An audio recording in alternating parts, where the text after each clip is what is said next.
Hello, everyone. I am Russell Royce Laurie. How are you guys doing? Um, I am the creator of Cool Folks Who Love to Bachata. It's a dance Facebook that I created in honor of uh, the dance community, just to get everyone, back together on the dance floor. I know this COVID stuff was like a big issue, and it delayed the dance world, and people didn't have the opportunity to connect and to interact and to dance and all of that stuff. So I just thought it was a good idea that I bring the dance community back together, unite everyone as one big family, and so I decided to create a Facebook platform called Cool Folks Who Love the Bachata. I want to thank all the members who have joined. We are entering our third year, and I just want to say a big thank you to everyone from all over the world. Thank you for all your postings, your events announcements, inviting me to your events. I know I do my best to travel to come see everyone. Um, I just want to say a big thank you. Also, just two quick announcements. As everyone knows, our Cool Folks Who Love the Bachata anniversary event is going to take place May 6th. Wow, a few days away from here. It's going to be take place on Saturday, May 6th in Hialeah, Miami, and it's going to be hosted by Dance Awakening.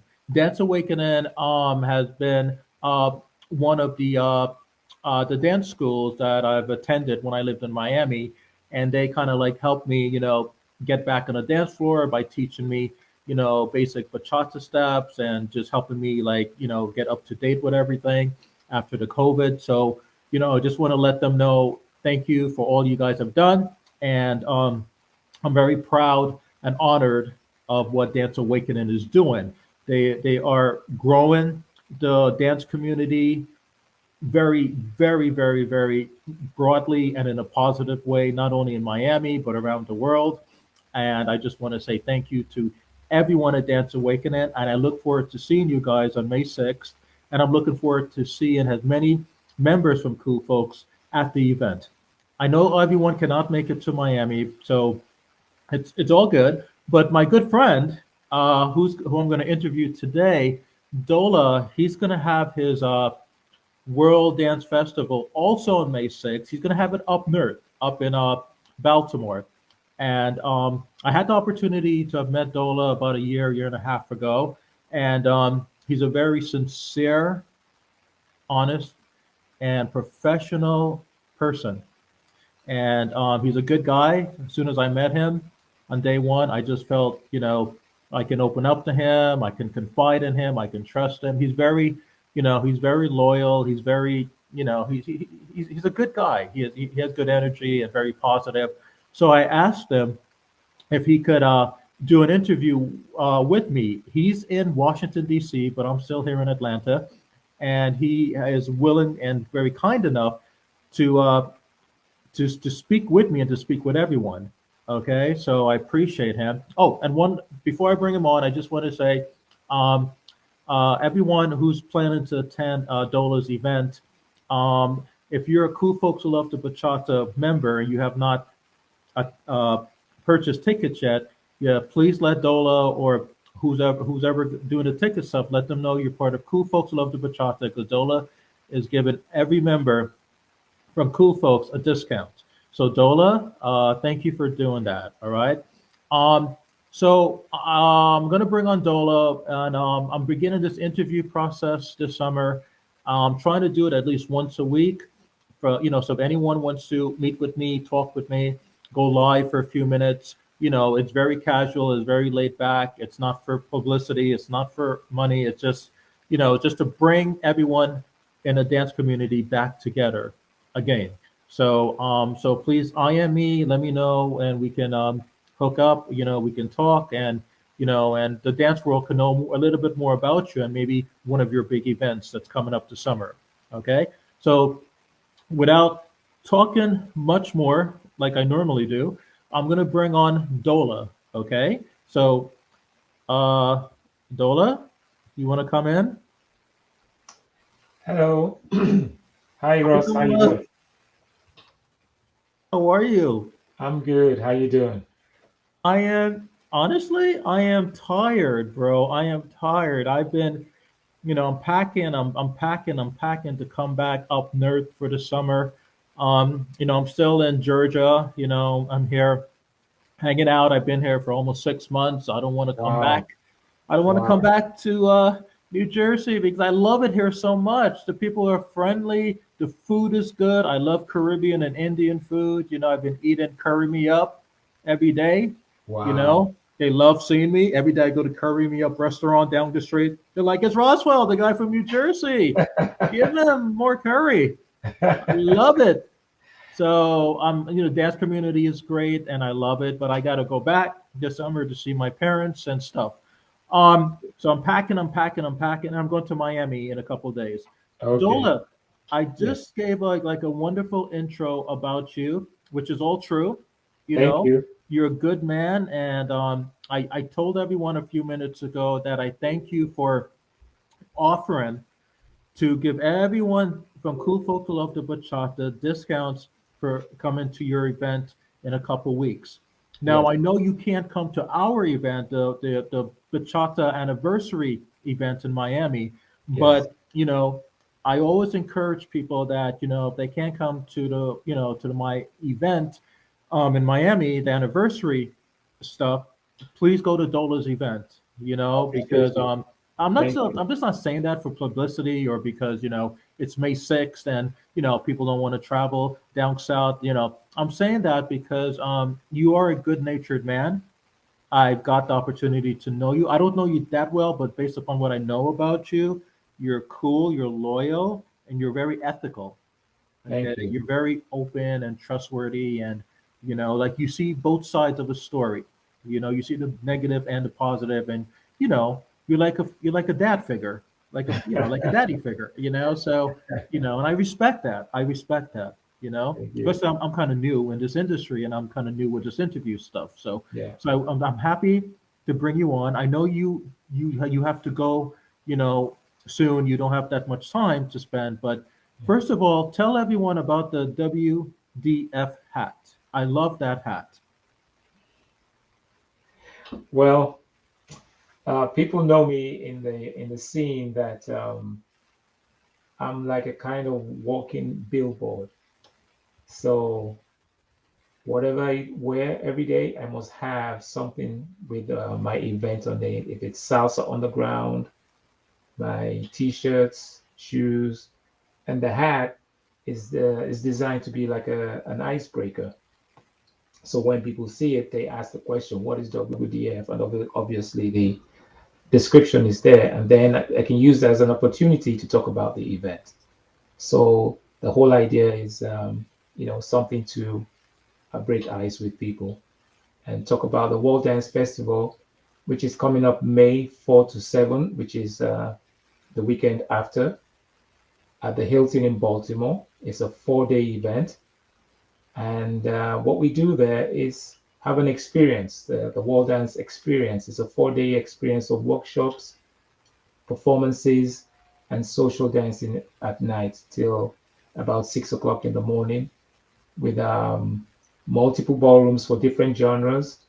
We have salsa, bachata, kizomba, zouk, and this year we're adding Afrobeats with in the same room with kizomba. We also have a room for timba and música cubana. And to orchestrate all that, we have instructors and artists coming from all over the world. For bachata lovers, we have Koki and Judith coming from Spain. We have Gabia and Estefi coming from Spain. We have the Lombard twins coming from Argentina. Marisol Blanco, she's from Cuba, based in Miami. We have at least three world champions coming. Paulo and Luisa, Zouk champions from Brazil, based in Miami. We have what's his name, Robinson and Larissa, also world champions for Zouk, based in Miami, but the Brazilians as well. So without listing everybody's name, for Afrobeats, we have Leroy. Watakanda Dance, based in DC. He's Nigerian by origin. We have Usha One Baby from Ghana, based in Philly. So what we've done is we're taking a nice combination, diverse group of people who are highly talented and professional in their skills, so we can pass that knowledge on to attendees at what level, whatever level they are, beginners, intermediate, and advanced.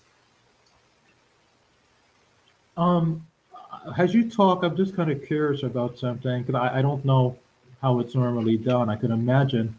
Um, it's a lot of work, man. It's a lot of work not only to get the world's greatest dancers all together in the USA under one roof, but to get the world's greatest dancers from all over the world to come to Baltimore. That's a lot of work. It That's a is. lot of work. So I'm just curious because I know, I mean, do you have to? Is it a lot of paperwork you have to deal with, like visas, immigration? Is it a lot of BS? Is it a lot of look, COVID or not, you better get on that plane? Because, so, Dola, I'm just curious. How much, like, how time consuming is it to actually all these people you just mentioned that are coming here from Europe and stuff? I mean, how do you do it? I mean, like, what? How? Like, it's difficult, but like, how? You know, tell us, like, how do you manage that, man? How do you manage that? Well, the way we can pull it together is I have a very good team behind me. So I have an artistic director, that's Edwin Rivera. So he's in charge of all the artists. I have a stage manager, Rebecca Torres. So when it comes to performances, registering of artists that are going to perform on stage, collecting the music, she's in charge of that. I have Kaya Baraza. She's the director of operations, and she holds everything together on the day, before the day, and on the day. She'll be in charge of operations in terms of making sure logistics all go together. I have Mhm. Esther May. Esther May is in charge. She's logistics manager, and she's in charge of quite a few things in terms of the registration desk, booking the flights for the instructors, booking flights for performers. I mean that we are contracted to. Um, so, and I have also Soto. She works with the stage manager. So I have a very good team, and I also have a brand manager, Stephanie Mesa. She's based in Miami. She does all the postings you see. Um, on Instagram, on Facebook. She's behind all that. She has a team that she works with. And I also have a media team when it comes to the video graphic, all the animations on stage, all the video recordings for the content that we use for promoting and recording the event. So I have a team that I bring in from Puerto Rico, headed by Juan Nolo. And I also have a media team in charge of photography. Dan Davis in charge of that team, and have in that team a lot of very good, talented photographers. So it's teamwork, right? My, I'm just a facilitator, you know, and without the team, it doesn't happen. So that's how we make it work. Teamwork, definitely. I'm happy you said that because that's one of the main reasons this cool folks who love the bachata is cool folks who love the bachata because of the teamwork of you and all the other 2,800 members that actually share your events and Yeah. you post the stuff. I mean, not only just to let me know what's going on, but you guys share it among yourselves, Yes. right? You Yeah. guys are inviting one another to come to each, I mean, to each other's event. You guys are becoming more of a family, and that's the reason I wanted to do this cool folk stuff because I believe in teamwork and I believe in loyalty and dedication and but teamwork is very essential and I'm happy that you mentioned it. So Yeah. cool folks love the bachata is about teamwork, That's it. and I respect you when you say that.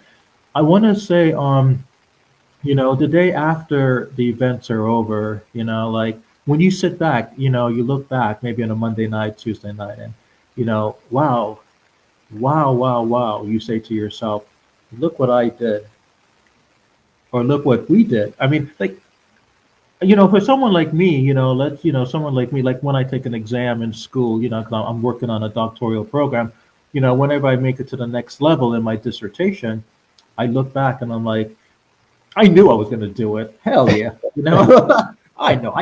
What can I say?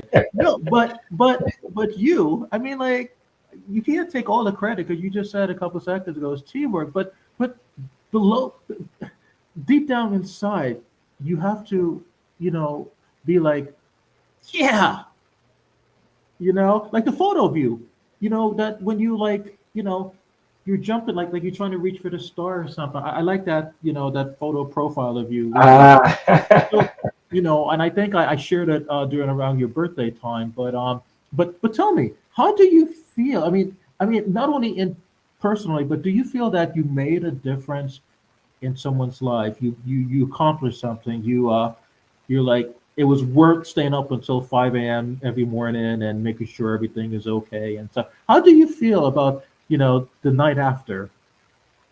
okay. So in terms of how I feel, it starts with when I play music and people are dancing with to it and watching them expressing whatever way they can. That's when my joy and how I feel starts. Because without the music, nothing happens. There's no reason to have all these events. So it's by sharing the music that's the actual foundation of everything. Everything else evolves around it. The hotel, the experiences we create, the instructors, even the instructors without music, they can't really teach you to dance to the music, right? I mean, to dance without music. So the music is the key. But in terms of how do I feel at the end of the event, it's not so much that I did it because I've been doing it for quite a while now, but the fact that I can sit back and say, we did it and it went successfully, right? And when people are giving us feedback and saying, oh, I'm coming back again next year, or before the end of the event, they've started to buy the tickets for the following year, which is like 1 year in advance. That is how I measure or how I feel that, yes, we've done a good job. So it's through the feedback we get or I get from the attendees or from the dance community. First of all, the fact that they show up, that's a blessing because they have lots of options of events they can go to, right? Maybe a week, maybe sometimes on the same weekend or a week before, after, or a few weeks before. People have lots of choices. And the fact that they choose to come to Baltimore to the World Dance Festival, that's a great blessing. So that's when the joy also starts. I mean, that's in like before the final, when you see them show up and the audience and the ballrooms are filling up with attendees, then your job is just started and it's like it's a reason to be happy. But at the end of the day, when everything is over and you look back and everything went smoothly, and even if it didn't, we're able to adjust, right, and make sure we make things continuous work as it's supposed to. Then at the end of the day, I'm happy about that, and we start working on the next one because after we break, maybe we take a break for about a month, but even then, we have to start recruiting instructors like from yesterday because they have been fully booked, 2 years in advance. So we have to look at the instructors, make sure we book them. The work is like almost nonstop. But then I'm happy to do it as long as people are showing up. I'm really happy. Oh, I don't know about doing stuff in advance. As you can tell, I just planned this interview with you like less than 48 hours. So I don't think I could come close to what you do. Plan something a year in advance. What about like 2 days in advance? Look, I just know that I can come give my support to you, but I can't I plan. appreciate that. I I mean, appreciate you. I could plan maybe my death in it. No, I can't even plan. No, No, no, wait. I you gotta don't think. want to talk about No, that I one. can't. I can't even do that. Anyway, We can't the even bottom do line that. is that it takes a great person to actually do what you do, right? And I admire you for doing that. And so the question in my head, and maybe most people, is why? Like why? Meaning that when I was a kid, right? I didn't really think about dancing and bachata dancing and all of that stuff. I was thinking about going, what would I do if I don't go to college? Because my dad might break my neck. You know, I mean, That's be a typical, doctor, be a lawyer, be an right? engineer, but shot to death. What? Well, especially my dad. What, boy? You gonna Yeah. be what? I Nuh-uh. had, my father was the same thing too. My parents were the same as well. So how did Dola become this great WDF man? Like, what when you were young? Like, what? How did you? How did you become here and not like inventing like rocket science chemical for like a brand new car or like trying to solve the ozone layer problem with natural gas? How come you're not doing that, man? Bro, Well, what happened? I wasn't destined. I wasn't destined to do that kind of stuff. That's why. So Um, as a young boy, I always loved dancing, and music was in the family. My dad had a large collection of records, tapes, 8-track, and it rubbed off for me. So I always love music. When I hear music, I just start to dance. And I think by the age of 15, I bought my first LP, um, and I started my collection there. So I'm talking about decades and decades ago. But mhm, that is where it started. I bought my records. I started DJing at parties, like amongst friends when we have a get together, or who bring the music because they knew I had records. I would be the one that would bring the music and play them. So that's how it evolved. Eventually, I started doing DJing other people's parties, you know.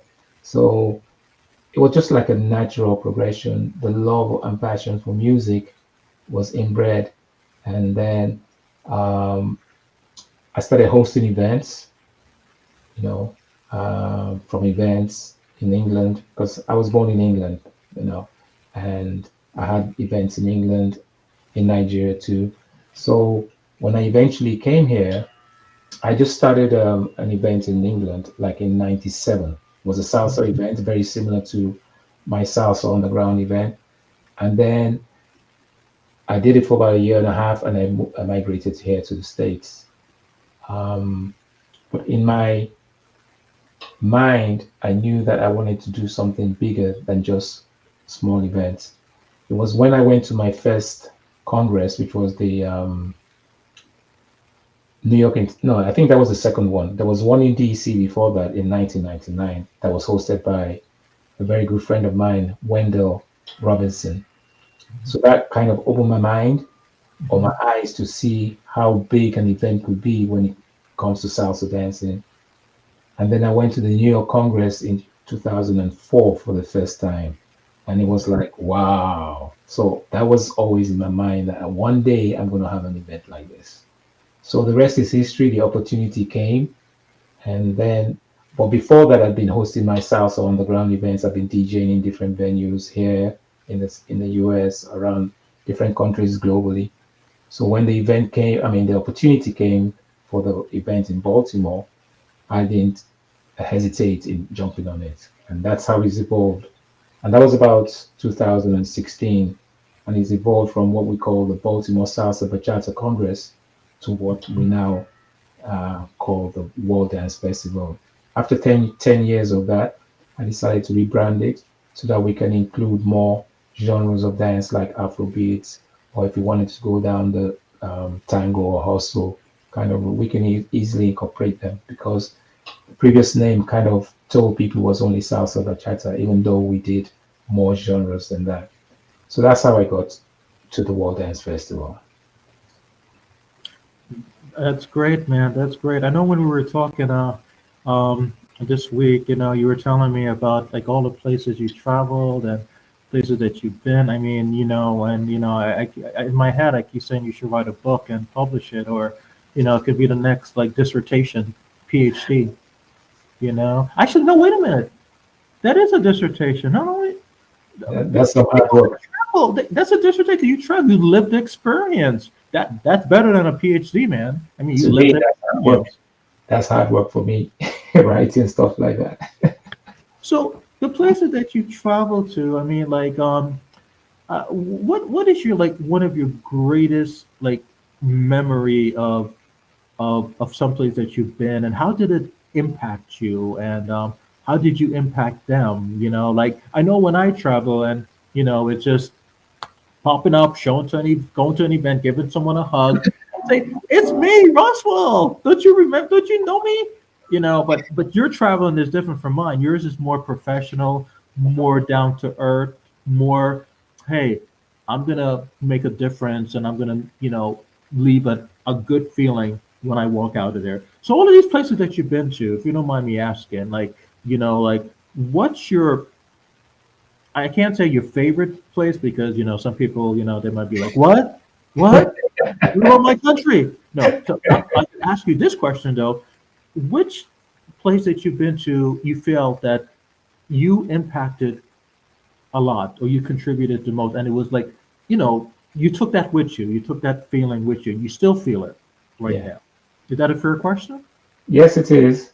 So until probably like 2017, 18, I would have said somewhere else, but I want to say Colombia. And the reason why I'm saying Colombia, and you've probably seen it, there's this event that I host called Melomanos y Coleccionistas. Now, melomanos in Spanish is music lovers, coleccionistas are collectors of records, vinyl, but these are specifically people that collect salsa vinyl records, salsa, cha-cha-cha, mambo, guajira, that kind of stuff. And then they meet once in a while in different places. That's why I'm hosting one at my event. The first one I went to was in Connecticut, and they're called El Combo de Connecticut. And most of them are Colombians, but they've been collecting records for a long time, just like I have. But when you see them reacting to the songs when they're played, the passion, and you've seen some of my videos, how they react to the music. So the, the funniest thing is about it is when I met this group of people, they asked me, "Where are you from?" I would say, "Oh, I'm Nigerian, but I was born in England." The look on their faces like, "So what is your connection with Latin music or with salsa? How do you know about salsa music?" That kind of stuff. And it still kind of amazes them that I have some knowledge about. I'm not 100% guru, but I do know a little bit about it. So, and they're curious. So I've learned a lot from them as well in terms of the kind of songs they play, they like to play, or they like to react to. So when we present songs, I go out of my way to look for songs that I know will make them, you know, make them cry or make them react, you know. So when I watch them, it fills me with joy. So by the time I leave, they themselves, they're like, "Oh my God." There was one place I went to in Colombia when I presented a song to them, Destino Humano. And when I played the song, some of them were crying and they came up to me and spoke Spanish to me. And I had a feeling of what they're saying, but I told them I don't understand Spanish. And they were asking, "How did I know about this song? This song is about the destiny of the human race." You know, I said, "Well, the song speaks to me, even though I don't understand what it really says." Excuse me. Um,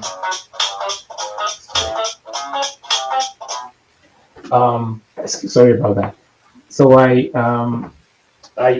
those are the kind of experiences that's where I feel that I've impacted, joy into their lives. I'm me myself sharing part of the joy, in the process. So the Colombians are really, really, really, and kind of explains why they call it the salsa capital of the world, because when they have events, you see thousands of people there, like 80,000, 50,000 people. They have an event called Feria de Cali, Christmas, the weekend of Christmas through New Year. Thousands of people are there, outside, outdoors, and they just jamming to salsa music. So that's the kind of people that I think I've had some impression on, and I've been there like 4 or 5 times as well. To Colombia, Medellin twice, a stadium filled with about 50,000 people for live concerts. Amazing. Colombia, I have to say this. I'm not. For those of you who don't know me that well, I'm not Hispanic. I even though I have a Bachata Facebook and I have not yet been to DR, um, I still respect the Latin community. But especially, I want to say Colombia. I'm happy you mentioned Colombia, Dola, because of all Yeah, the Latin countries I've that I know of. I mean, people from Colombia, they're very cool. It's a very like high class Latin community. I have yeah, one of it my is. friends. When she was like age 7, she had to like really go to high school or something. Here in the U.S., you have to be like 21 to start high school or something or whatever. So, and someone like me who was not very aware of the Latin community growing up because I just wasn't used to being around a positive, educated Latin community, and I grew up not from my family, but just in public and whatever. I would hear that Colombia, they don't know anything. All they do they smuggle drugs and they create coffee. Hell no, they're like one of the most top educated like people and like individuals on this planet, and I respect them a lot. I respect all Latin cultures, all Latin people. I have a lot of friends from all different Latin countries, but Dola Colombians are, even though I have not been to Colombia yet, I can vouch and say they're very, very super cool. They're very honest, loyal, Yeah, and they yes. believe in diversity, and they have a big heart. And That, so I'm happy that you mentioned Colombia, and I want to bring the video on that you asked me to share with everyone. But before I do that, I just want to ask you one quick question. And I just thought about this. Like there's going to be a time when I'm not going to be here. Like threatening people to interview with me. And there's going to be a time you're not going to be here to do the WDF. Like everything in life is temporary, right? And we all got to go to whatever afterlife or wherever we believe in, right? yeah, So yes. the legacy, a legacy question for Mr. Dola. When you're gone, bro, you are gone, right? And you Correct. have these little, you know, Dola juniors or Dola followers, that are going to follow you. They're going to be there with that hat, maybe interviewing, or being interviewed by someone else like hundreds of years from now. What Uh-huh. legacy would you like to leave for the next generation of, I don't even know, dance, if I can say dancer, the next generation? Yeah. Like what message do you want to like leave for people, so let's say 100 years from now, someone's looking at the Bachata history book and they look up Dola and they look up your history and they're like, Dola invented W. What do you want to be in that history book? What legacy do you want people to know about you when you're gone, bro? Please. I want to know. I don't know if you got people want to know, but I want to know. So tell me, what legacy will you leave, Okay. or might you leave? And we're not talking about the will. Let's don't forget the will. Okay, that's between you and I. But what legacy? That's a tough question, to be honest, but I would like to be remembered for the good time I've tried to create for dancers, for the music I've shared with dancers, for the passion for music and also for dancing and for having a good time. Um, Also, it's all about bringing people together as well, because you can have all these things, bring people together, and they don't have a good time. So it's about the synergy when they're together. So I like to remember it for being a good party person, facilitator, music lover, for sharing knowledge. Because even beyond the music that I do, I'm also passionate about health and wellness and about um, lifestyle change that will sustain longevity. So it's a combination of all these things. So not just only the party, but the experience. World Dance Festival is one of those things. Is it just what would I call it? It's like a train that will bring people into the venue. They have the experience. They go back home. They talk about it and they share with other people. So I like to be remembered for all these things that I've been trying to do throughout my lifetime so far. Well, my answer would be like, I just want to be remembered for having people go live with me and not giving them any money. I mean, That's fine. I'm just cool. That's You fine guys are too. doing it for free will, I guess. I mean, but That's fine I too. just And want to be that's remembered. a great thing. Yeah, the guy who's like That's a great asking people to interview him, you're not giving him me any money. What's up with that? I don't know. thing. Let's play your video. All right.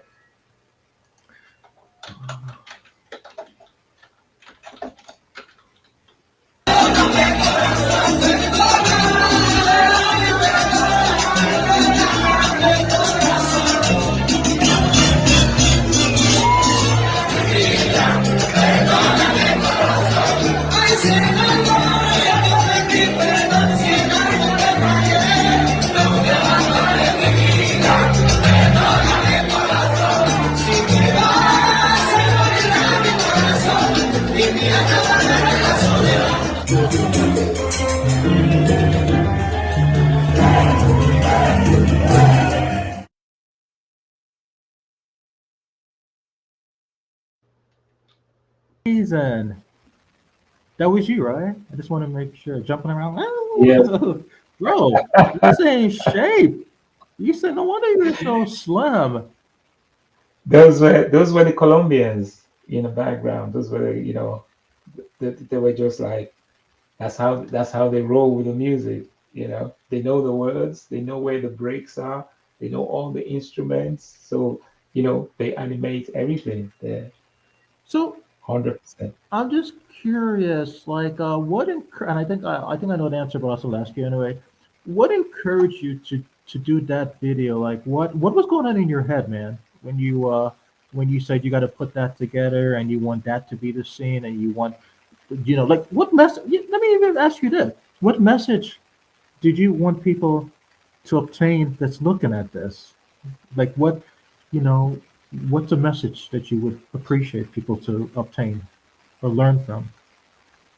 Well, basically, when I'm in those kind of environments, it's about capturing what's happening at the moment.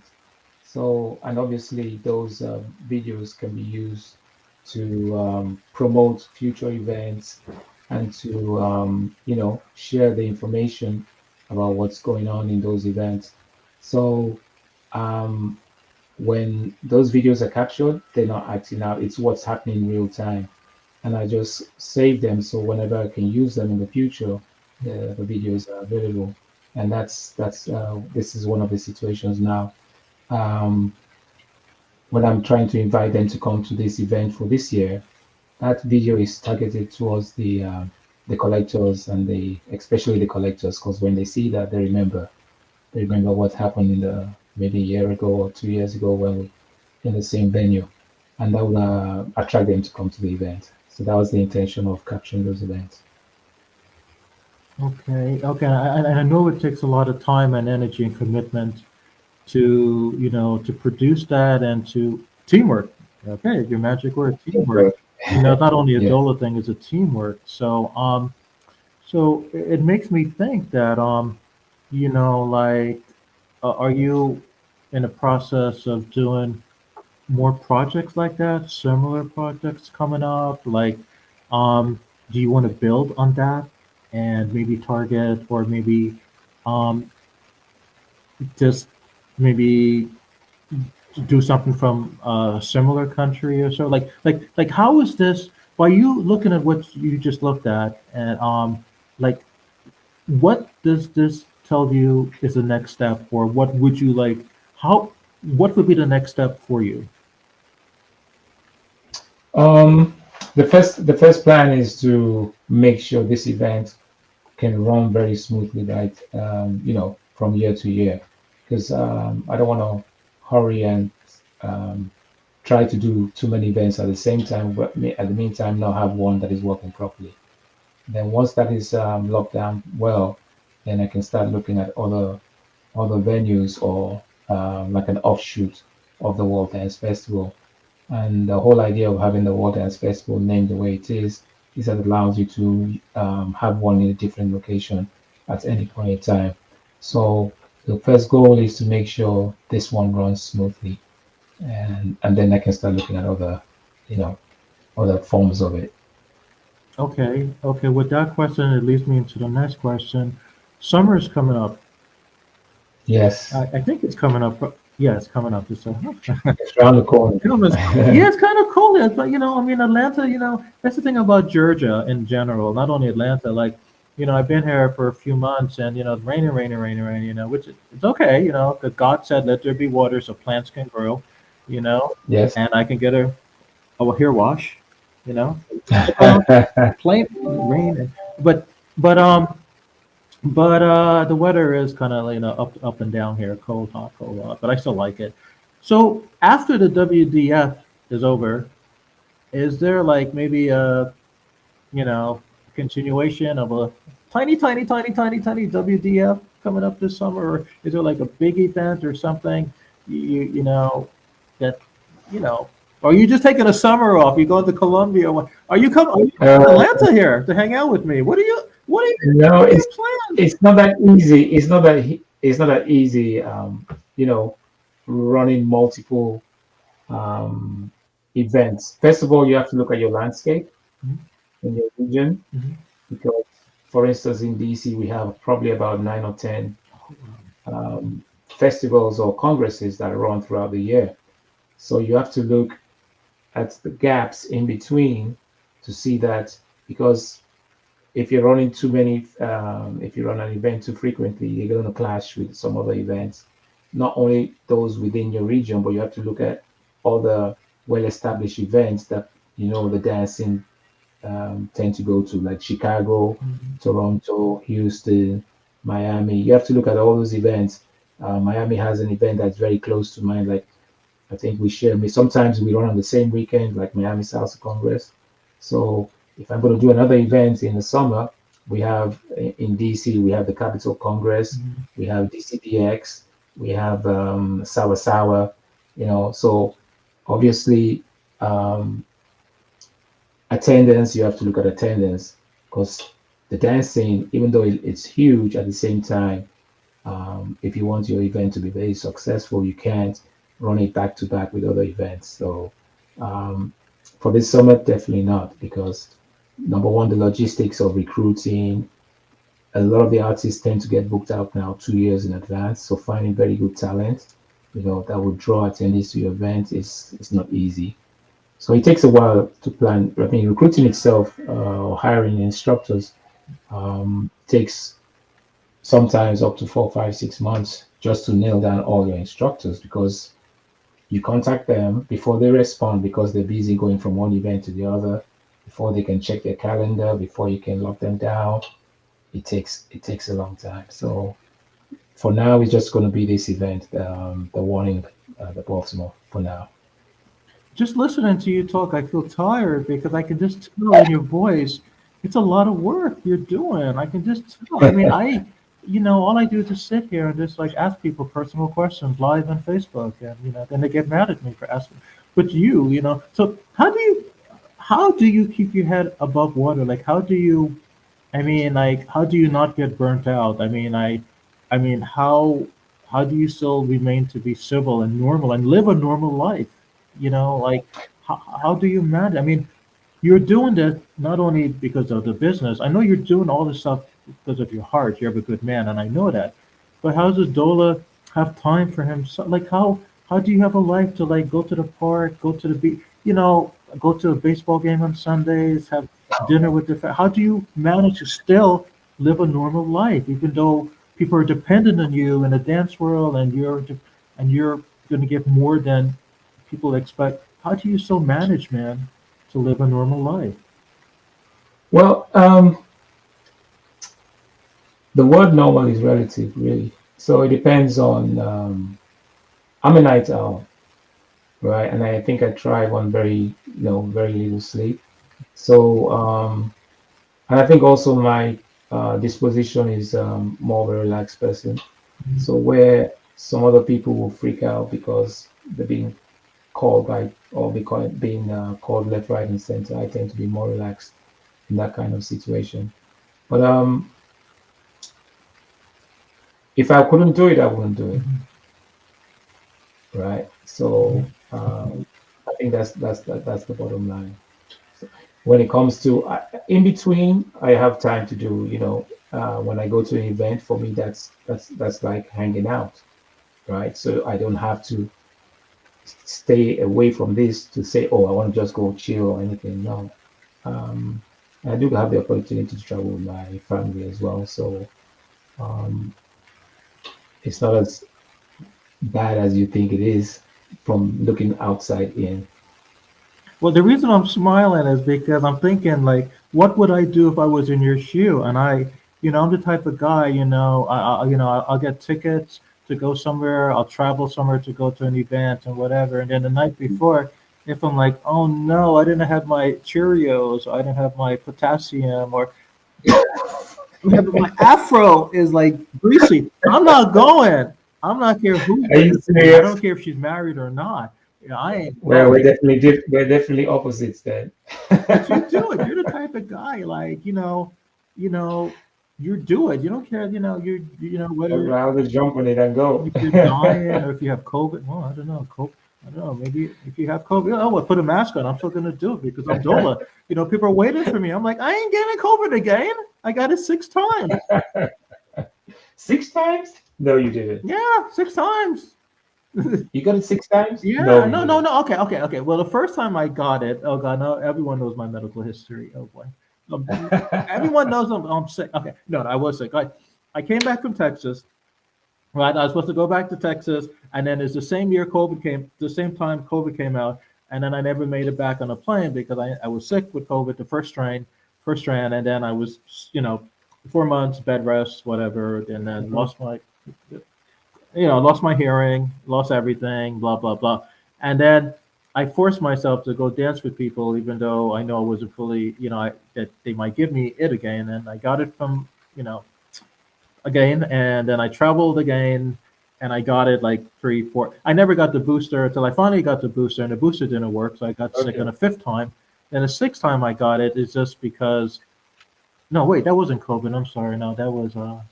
I'm sorry. I think that was some type of, I don't know. I got it was something else. I thought it was COVID, but it wasn't. But the point is that Okay. Dola, you Yes. are very uh loyal. You're very dedicated. You're the type of guy. If it's raining or snowing or whatever, or there's a pit of cobras stopping you, to do what you're gonna go over them. I would be like, I ain't gonna get bitten by a cobra. So you're a role model. You're my role model, and that's one of the reasons Oh, I thank asked you to you. be on. You don't know that, but you're my role model. Okay, Thank someone I would you. like to be get when I grow up. Dola, I know you got to go pretty soon. I don't want to keep you, but I want to ask you a couple quick questions if you could. Advice for the little children. I think you were going in that direction when I was asking you that question before, something similar to that. The little kids who are looking at this, right? What advice can you give to them in general who maybe want to be dancers, musicians, like what personal advice can you give a youngster who's looking at us talk or looking at you also as a role model? What can you tell them? Well, the first thing is if they have the interest or the passion for it, they should just go for it and don't give up because you never know when it will happen or as some of us say when you blow as in blow up as in when you really make it. It could be you're 6 months away from it and you give up and you never know. So once you have the passion and the talent, you do what it takes to make sure you achieve those dreams. If you have to take lessons, you have to practice, stay healthy, um, join teams. If it's you want to DJ, the same thing. Find someone who will help you, show you the ropes, because everybody learns from someone, right? So for the dance, you have to have an instructor that will show you the tricks of the trade. You learn the techniques. So you want to be on stage, you go and compete. You have a team, you have partners. Mhm. So it's basically it's just like going to school or going to college, getting your degree, like you're doing your PhD. You're doing exactly what it takes to get that PhD. So it's the same thing for the young folks. They have to follow that track. Some are just naturally gifted, and they don't have to do put in much. But I mean, most people will have to do, the grind to get to be exceptional, right? So and don't give up. Why do I feel like you're talking to me? I get this strange feel like that answer is not for all the millions of people that look. I feel like it's a Roswell. I know I got a lot of growing up to do, bro. But I just felt that you. I know when I You're there. You're like, there. I know I got a lot of growing up to do. Most people know that. I'm sorry. I'm a grown man, in a little boy's body. We all know that. No, but seriously, I mean, what you said is true. I mean, I respect you for saying that. I mean, well, last question before you go. Yes. Um, the last thing I'm going to ask you is that what can you tell everyone that's looking at this as to where the dance world is going? It can be salsa, bachata, mambo, and where do you see the dance world is going now that COVID is kind of over and people are like, doing their stuff again? Where do you think the dance world is going? And what advice can you give? I don't know, organizers, dancers, what just real general, like what's your opinion? Where the dance world is going and what just that's all. Like final words that you can give people. Um, I think for now the dance world is going through a phase of recovery. Um, I think also the economy is affecting the scene. So it's about sustaining what you're doing. The same thing, um, sticking to what you're doing, fine tuning. But I think every day, someone gets up and decide, oh, I want to create my own event. So there's going to be a lot of more competition too.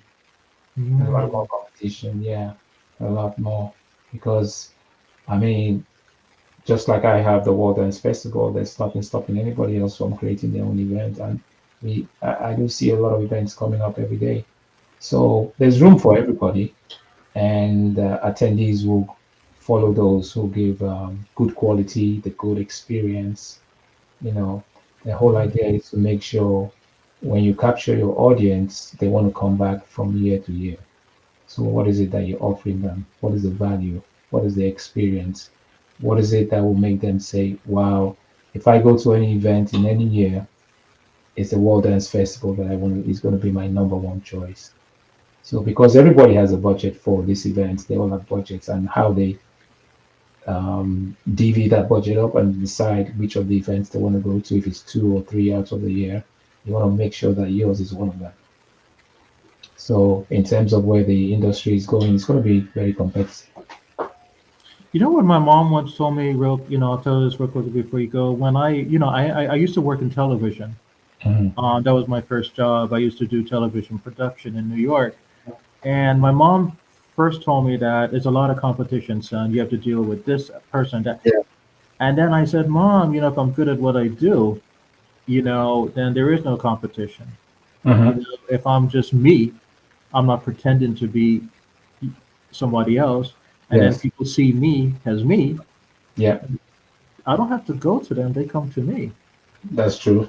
So I know that's kind of weird what I just said, but I think that's how I'm dealing with competition and stuff. I mean, because I'm not even thinking about the word competition. I'm just thinking that, am I reaching out to someone? Are they reaching out to me? Mhm. Just being me. And I think by being me, which you are, like Dola is Dola, something you and I have in common among Mhm. 500 things. You and I are real. Like, Thank you.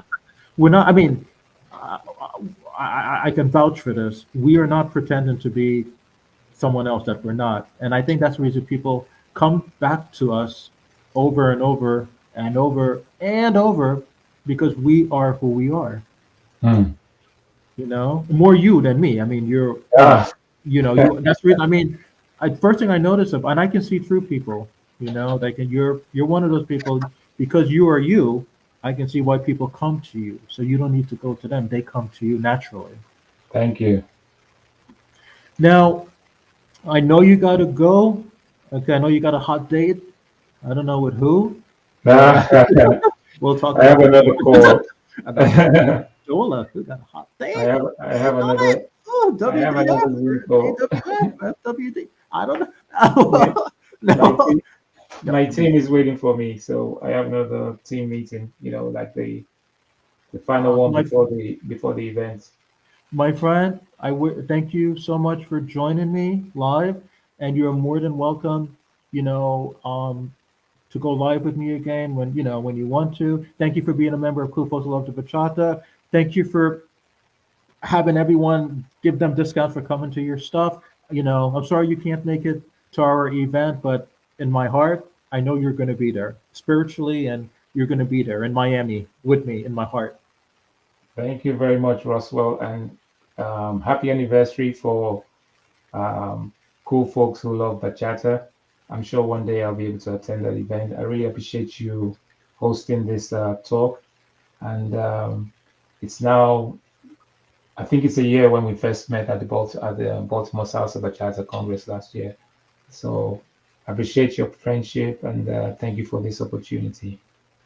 Thank you so much. Okay, you have a good night. Okay, bro. I'll see you soon. I'll see you sometime soon. Okay, man. All right, take care, Russell. Ciao. Bye bye. Bye bye.